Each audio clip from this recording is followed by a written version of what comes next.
Hey you guys, happy Valentine's Day. Welcome to my channel. I should probably say happy Valentine's week. It's not actually Valentine's Day for another 2 days. But I just wanted to make this video because I know I talk a lot about yoga, meditation, mindfulness, self-care, self-love, and I just thought this was the perfect week to release this video on how to love yourself and be confident with who you are. I think I truly got good at this because a couple of years ago I was at a part in my life where I literally hit rock bottom. I wasn't happy with my life. I wasn't happy with what I was doing with my life. And it all happened quite quickly. I was very happy in school, and then kind of when I left, I didn't really know what I was doing, where I was going, and I had chosen like a path to go down, but I wasn't particularly happy with how it was going, and it wasn't what I imagined. And I think in that time in my life, I was particularly harsh on myself. Like the things I would say to myself inside my head were horrible. And I just didn't like the person that was meeting me in the mirror every day. And it took a lot of work, a lot of self-care, a lot of time, and a lot of conversations with myself to fix that. But I'm only a happier person now because I use these every single day, and I make sure to stay aware of what I'm doing and what I'm saying to myself inside my head. Hey guys, what is up? Welcome to my YouTube channel. If you are new here, my name's Alicia and this is Scribblesbyalicia, the YouTube channel. Today I'm going to be talking about self-love and how you can be confident and happy with the person that you are deep down inside. So first, one of the reasons that some people I think really struggle with self-love is because they use other people to fill that void for them. But self-love and your relationship with yourself is the basis of everything that you go forward with. It's the basis of your relationship with other people. It's the basis of your relationship with friends, with future relationships, your future husband or wife, and it's the basis of your relationship with your family members as well. And if you don't love yourself and you don't know yourself that well, it can be really hard to maintain stable relationships. This all links into self-esteem and confidence.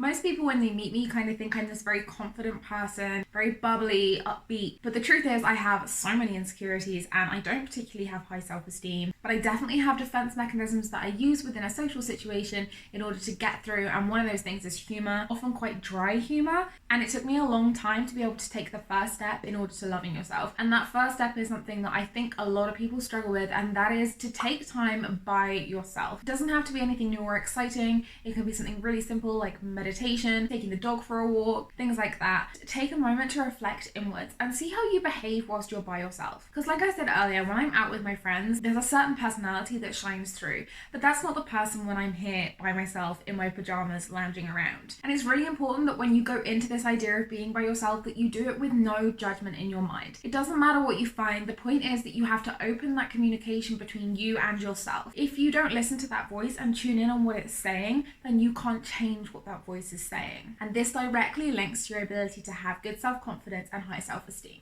I think one of the best ways to do this, as I mentioned earlier, is meditation. I think just the fact that you're completely quiet, it gives you time to reflect inwards and listen to that voice inside your head. And the first couple of times you do this, you might not really like the voice inside your head, but what you can do is ask yourself subtle questions while you're doing it. What makes me happy? What made me smile today? What do you love? What brings you joy? What is it that makes you feel like you have purpose on this earth? Because once you start to identify what those things are, you can bring them into your life and bring them in more consistently. And this will lead to you having a happier and healthier life. Self-love, I think, is really, really tough because the answers are actually inside your head. So you need to take a moment in order to listen to yourself. And I think that that's something that we very rarely do. We often Google or we talk to other people or we want a second opinion because we want validation for what we're thinking. But the truth is nobody knows you like you know you, so you need to listen to yourself and see what that voice is saying and listen to what you need. So once you've taken time to figure out what brings you joy and what makes you feel loved, you can then bring it into your life more consistently. So it could be anything. It could be watching your favorite movie, going for a walk, going swimming, baking. I personally love to put some headphones in and dance around my room like a crazy person, but that isn't something I would do with somebody else there. And I feel so good after I've done that. I feel full of happiness and joy, and I feel like I took some time for myself. But I think one of the big issues with this one is that often you can put what other people want to do first. Because if you're not by yourself, then you can't exactly pick your schedule and your regime. And one of the things that I definitely do is I might think, okay, today I'd really like to do this particular thing. So I might really want to go for a walk, but I know that I'm spending that day with a certain person who's not huge on walks and doesn't particularly see the benefits of it. So then what we might do is end up watching movies all day. And there's nothing wrong with that, but at the same time, I wanted to go for a walk, but I put that other person's needs before me. So it's really important that you take a moment to step back and think, hang on a minute, What do I want? And if you don't take time to do things that bring you joy, then you're gonna really struggle to make your life a happier and better place. The third thing you need to do is to stop insulting yourself. We are so unbelievably harsh on ourselves and we don't even hear it. It's so toxic and it's so subtle, but we don't even realize we're doing it because we've been doing it for so many years. How many times have you stood in front of a mirror and picked out everything that you hated about yourself? I hate the way I look, or I hate my nose, or I hate my ears. I know that when I was in a really low place, I would stand in front of the mirror and I would look at my thighs and I would call myself disgusting, I'd call myself ugly, I'd call myself lazy, and that leads to thoughts like no one's gonna love you and you don't deserve happiness. And it just creates this huge toxic circle, and it's happening inside your own head and you're allowing it to happen. It wasn't until somebody said to me, if somebody else said those things to you, what would you do? I would not have that person in my life. If I had a best friend or my boyfriend or my mum sat me down and said to me, you're disgusting, you're lazy, you don't deserve love, I would not have that person in my life anymore. I would make huge effort to remove that person from my life and find new friends. The fact that that voice is actually living inside your head and feeding you this horrible stream of insults is just not good for you. So you need to nip that in the bud. And the first way that you can start to do that is to actually listen out for it. You need to become aware that that voice even exists. Because I will say now that the world will throw horrible comments at you. Life is not easy, it's really tough. So why are you going to spend extra time insulting yourself when life is hard enough as it is? Take time to love yourself and take time to stop that voice. The next thing that you need to do is learn the word no. Now the word no is not one that comes easy. I think especially to people who are people pleasers, and most people who struggle with self-love are people pleasers, and this leads to us pretty much saying yes to anything people say because we want them to like us, we want them to love us, and we want them to let us know that we're worthy of their time. One of the things that I really struggle with in particular is when I'm at work. So when I'm in the hospital, I might have a million things to do and I might be running from room to room doing things, but because I'm particularly low on the pecking order as I'm only a third year student, if somebody above me asked me to do something in first and second year, I was literally awful. I was running around doing everyone's lackey work and I didn't have a problem with it. And my mentor said to me, you need to say no. And I was like, I don't feel like I'm in a position to say no. And this is so relevant to your life on the outside of work. If you're in a situation and somebody asks you to do something, unless it's something that you can do with relative ease and will bring that person joy and make their life easier, you shouldn't really be doing it. In fact, you actually should be asking yourself, what do I gain by doing this for this person? I'm not saying be selfish. I'm not saying that in any way, shape or form. Being selfless is so important in this life, but at the same time, you need to look after you, and you shouldn't be doing something if you don't want to do it. And if it's not going to bring you joy and it's not going to improve your life, then you have to ask yourself, what is the reason that I am doing this? Whilst the answer is going to make their life easier is a great answer, it can't be the reason every single time. If you only do things in your life to make other people's lives easier, you're not going to be happy. You're going to be pretty miserable because you're not going to have any time to look after yourself. You're not going to have any time to do the things you want to do, and you're just going to be exhausted from helping others. So we spoke earlier about that voice in your head and how to get it to stop saying horrible things. But the thing is that it's never going to shut up completely. So what we want to do is use that voice to your advantage and start saying nice things to yourself. Start feeding yourself compliments. Start building yourself up. So what I want you to do is get a pad and a piece of paper and isolate yourself just for about half an hour, maybe put some music on and write down things that you absolutely love about yourself. Take a moment to actually speak to yourself. It's a bit like affirmations in the mirror. You don't have to do it out loud, but it will help. So you can do it in your head, or you can maybe stand in the mirror and do it, but just take a second and be like, you look incredible. Your hair is off the charts. Oh my God, your skin is glowing. Your makeup is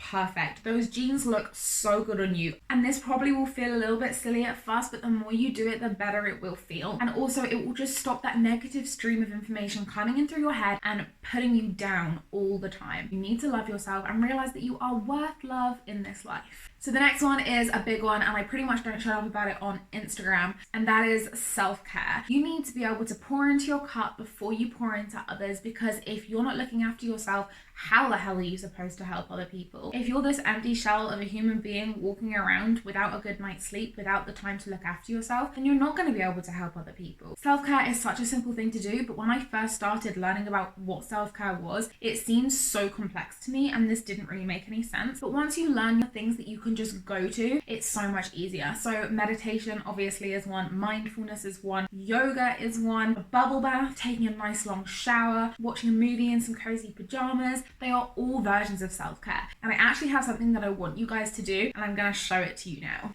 So this is literally just a makeup box that I emptied out. It was a Christmas present. I decided to turn it into an emergency self-care kit. Now there are kind of some funny things in here. It's a little bit goofy, but I will let you know what is in mine. So I have some bath salts in here. I have a little cuddly toy who is like the softest thing in the entire world. I have 2 packets of peppermint tea. I was gonna put like a little bottle of Prosecco or something in here in case I wanted like a wine night, but I decided that I wouldn't. I have an adorable pink headband which I got for Christmas.